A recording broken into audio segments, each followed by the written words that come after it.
So let's make Gajar Ka Halwa.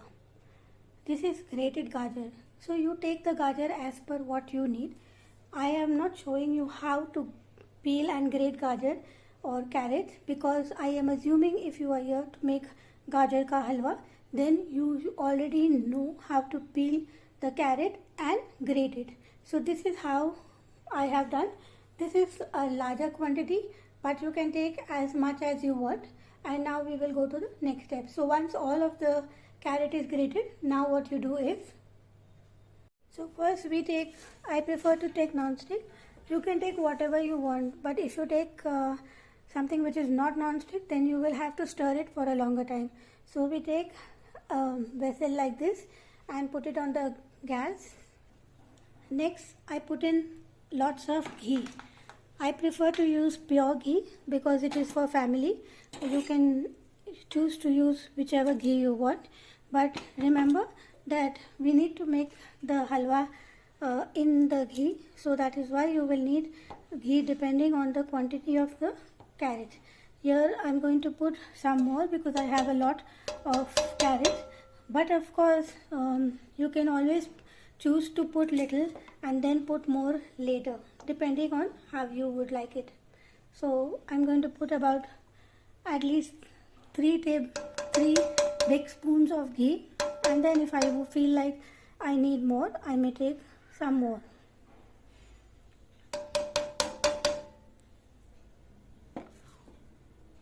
So as you can see, I have loaded 3 spoons of ghee.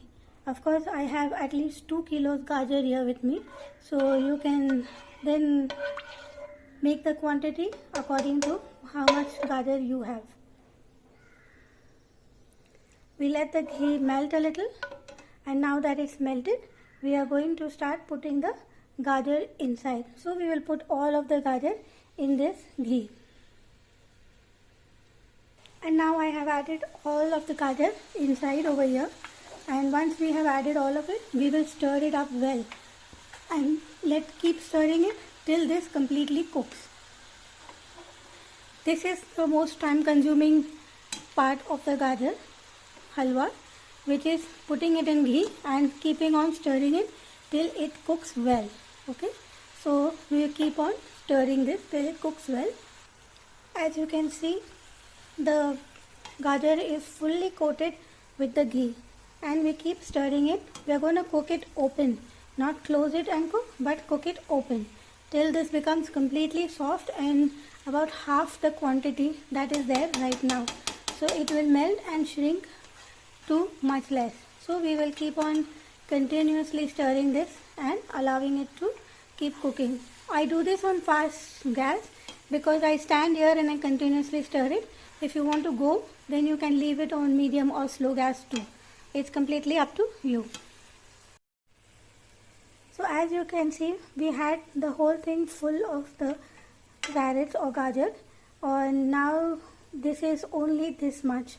It has shrunk completely. It is almost 1/4 of what we had started with. It is completely soft. You can see the gajar. It is completely soft and totally cooked. Totally cooked. So now we will do the next step. Okay, since I do not like to have my halwas too much of ghee in it, what I do is I put it up like this. So if you can see, I have kept it at an incline over here.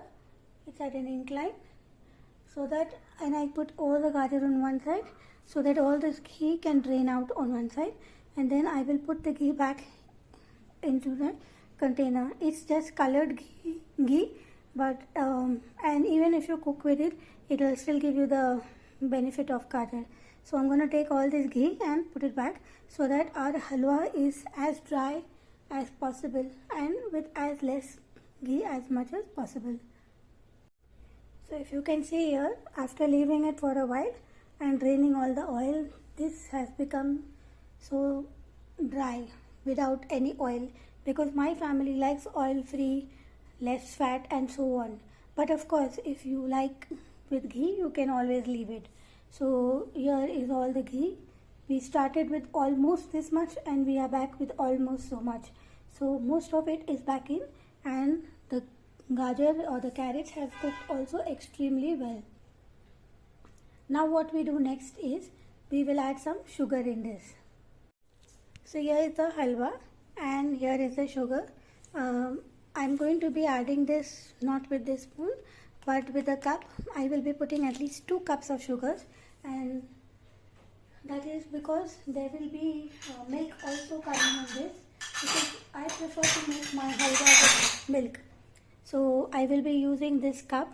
I will be putting about say 1 cup, and then depending on how much taste it is, because my family has less sugar, so of course you can add sugar as per your taste. Okay, and then we will be adding the milk. This is the milk.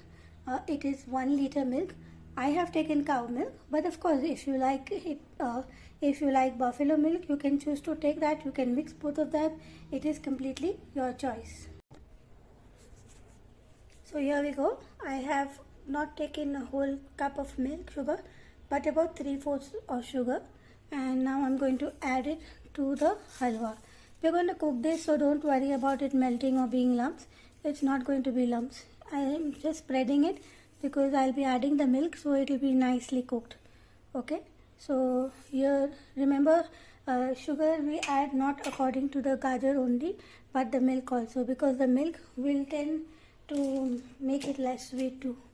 And then we will add the milk in it. So I'm going to start pouring the milk in,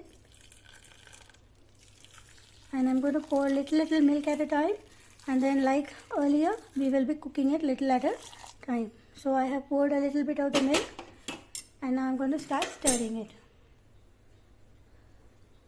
So now I have added more milk in it, and now I'm going to stir it. You can choose to put a lid, or I'm going to cook it open. It takes a little more time, but the taste is absolutely delicious.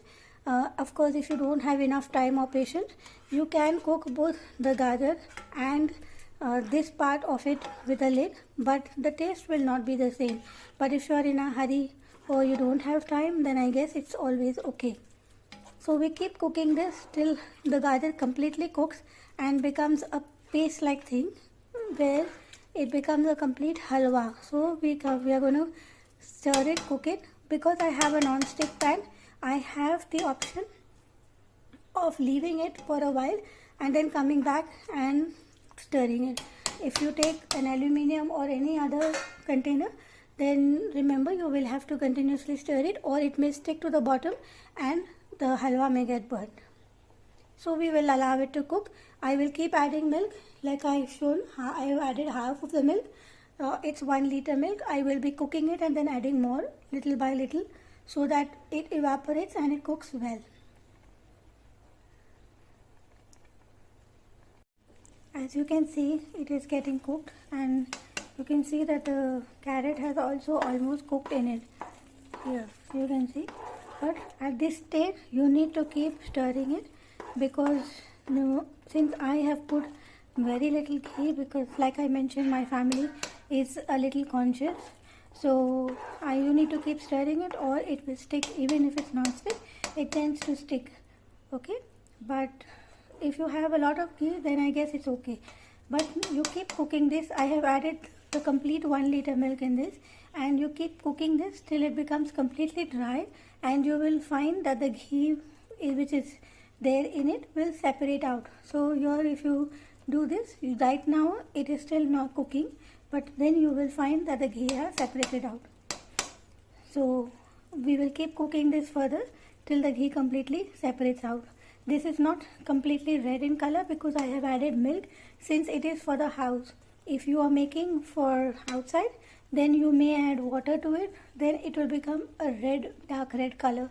Since it is for house, I would like to make a healthy one, so I have added, so the color didn't matter to me, and hence I added milk to this. So let's keep cooking it till the ghee separates, and our Gajar Ka Halwa is ready to serve. And now, as you can see, when we take it off, there is no milk coming out, it's dry. There is no ghee. Normally if you have more ghee in it, like here you can see just sprinklets of ghee, because like I said, this is a low ghee recipe.